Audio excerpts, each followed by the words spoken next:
राधे राधे, हरे कृष्णा। कैसे हो आप सभी लोग? आशा करती हूँ आप सभी परम मंगल में होगे, स्वस्थ होगे, अच्छे होगे। सबसे पहले आप सभी को कामदा एकादशी की अनंत और अनंत शुभकामनाएं। आज है कामदा एकादशी और कामदा एकादशी का व्रत रखने से तो अश्वमेध यज्ञ की प्राप्ति होती ही होती है। लेकिन अगर आपने किसी कारणवश कामदा एकादशी का व्रत नहीं रखा है तो कामदा एकादशी की कथा सुनने मात्र से आपको वाजपेयी यज्ञ की प्राप्ति होती है। आज मैं आपको कामदा एकादशी के व्रत की कथा सुनाती हूँ। सबसे पहले आप आंखों को बंद कर लीजिए और भगवान श्री हरि विष्णु को याद कीजिए और मन में बोलिए श्री विष्णु श्री विष्णु श्री विष्णु।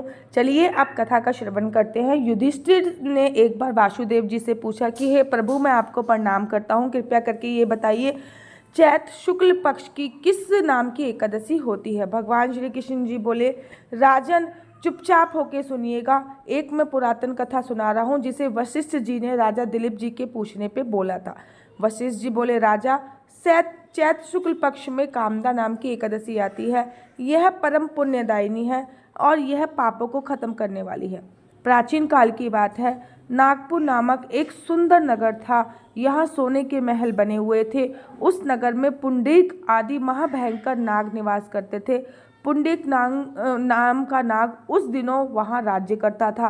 गंधर्व, किन्नर, अप्सराएं उसी राज्य में निवास करती थी। वहाँ एक श्रेष्ठ अप्सरा थी जिसका नाम था ललिता। वह अपने पति ललित के साथ गंधर्व, उसके पति का नाम भी था गंधर्व। वे दोनों पति पत्नी के रूप में रहते थे। दोनों में परस्पर काम से पीड़ित रहा करते थे और दोनों में परस्पर प्रेम था। ललिता का हृदय में सदा उसके पति की ही मूर्ति बसी रहती थी और वहीं ललित के हृदय में सुंदरी ललिता का नृत्य निवास करता था। एक बार की बात है कि राजा पुंडरीक राजसभा में बैठ के मनोरंजन कर रहे थे। उस समय ललित गाना गा रहा था, किंतु उसके साथ उसकी पत्नी ललिता नहीं आई थी। गाते गाते उसे ललिता अपनी पत्नी की याद आ गई, अतः उसके पैरों की जो गति होती है नृत्य की वह रुक गई और उसकी जीभ भी लड़खड़ाने लगी। नागों में श्रेष्ठ था कर्कट नाग, जो ललित के मन की जो बात थी वो भाप किया था। अतः उसने राजा पुंडरीक को उसके पैरों की गति रुकने और गाने में त्रुटि होने की बात बता दी। अब कर्कट की बात सुन के नागराज पुंडरीक की आंखों में क्रोध से लाल हो गई। उन्होंने गाते हुए ललित को श्राप दे दिया कि हे ललित, जा, मैं तुझे श्राप देता हूँ कि तू गाना गाते वक्त और नृत्य करते वक्त अपनी पत्नी के प्रति विषीभूत हो रहा है। जा, तू राक्षस हो जा। महाराजा पुंडरीक के इतने ही कहते ही गंधर्व राक्षस हो गया। उसका मुख भयंकर हो गया, विकराल आंखें हो गई, देखने मात्र से भय उत्पन्न करने वाला हो गया। ऐसा राक्षस होकर वह कर्म का फल भोगने लगा। ललिता अपने पति को विकराल आकृति में देखकर मन में बहुत चिंता करने लगी। भरी दुखी मन से कष्ट पाने की सोचने लगी और सोचने लगी कि मैं क्या करूं जिससे मेरे पति के ये जो पाप कष्ट हैं वो कट जाए। वह रोते हुई घने जंगलों में पति के पीछे पीछे घूमने लगी। वन में उसे एक सुंदर आश्रम दिखाई दिया।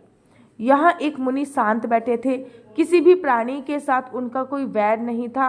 ललिता शीघ्रता के साथ वहां पर गई। मुनि को प्रणाम करके उनके सामने खड़ी हो गई। मुनि बड़े दयालु थे। उस दुखनी को देखकर वह इस प्रकार बोले, हे दुखनी, क्या हुआ? तुम कौन हो? कहाँ से आई हो? मेरे सामने सब कुछ सच सच बताओ। ललिता ने कहा कि हे महावर, हे मुनिवर, मैं एक गंधर्व हूँ। मैं उसी महात्मा की पुत्री हूँ। मेरा नाम ललिता है। मेरे स्वामी अपने पाप दोष के कारण राक्षस हो गए हैं। उनको राक्षस की योनि प्राप्त हो गई है। अतः उनकी यह अवस्था देखकर मुझे चैन नहीं पड़ रहा है। हे ब्राह्मण देवता, इस समय मेरा जो कर्तव्य है वह मुझे बताइए। जिस पुण्य के कारण मेरे पति राक्षस भाव से छुटकारा पा सके उसका उपदेश कृपया करके मुझे दीजिए। ऋषि बोले, भद्रे, इस समय चैत मास के शुक्ल पक्ष की कामदा नामक एकादशी तिथि है जो सब पापों को हरने वाली और उत्तम है।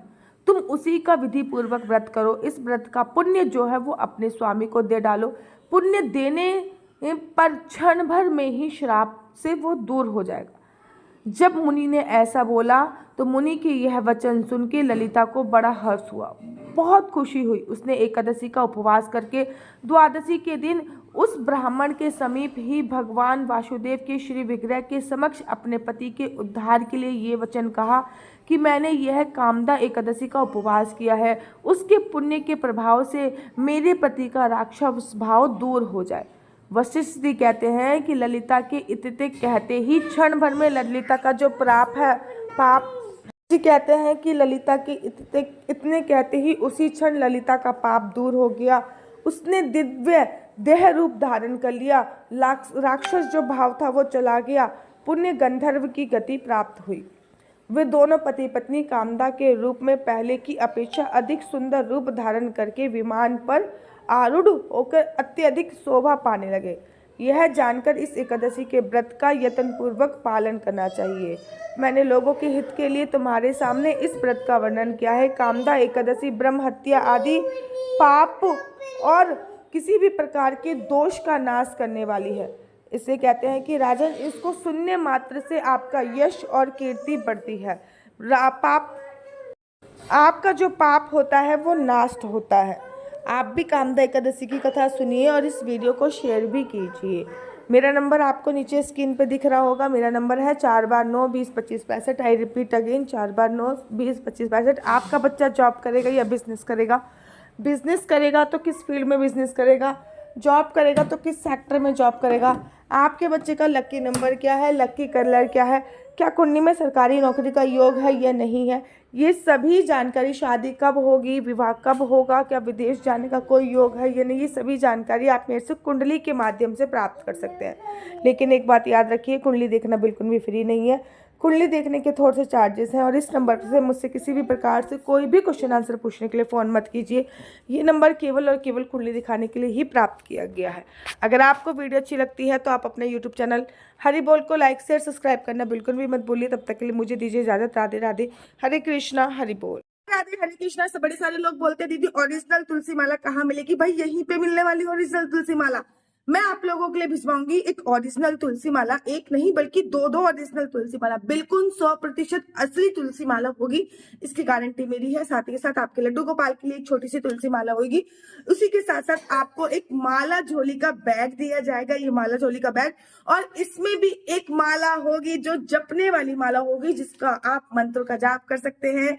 ओम नमो भगवते वासुदेवाय, ओम नमो भगवते वासुदेवाय। और इसी के साथ साथ इसमें मिलेगा आपको ये असली अश्वगंधा तिलक, जिसमें असली अश्वगंधा तिलक है। ये सारी चीजें बिल्कुल ओरिजिनल है। वृंदावन धाम से डायरेक्ट आपके घर पे आएंगी। नीचे स्क्रीन पे नंबर दिया हुआ है, आप लोग प्लीज इस पे फोन करके मंगा सकते हैं। इनकी कीमत 501 रुपए रखी गई है।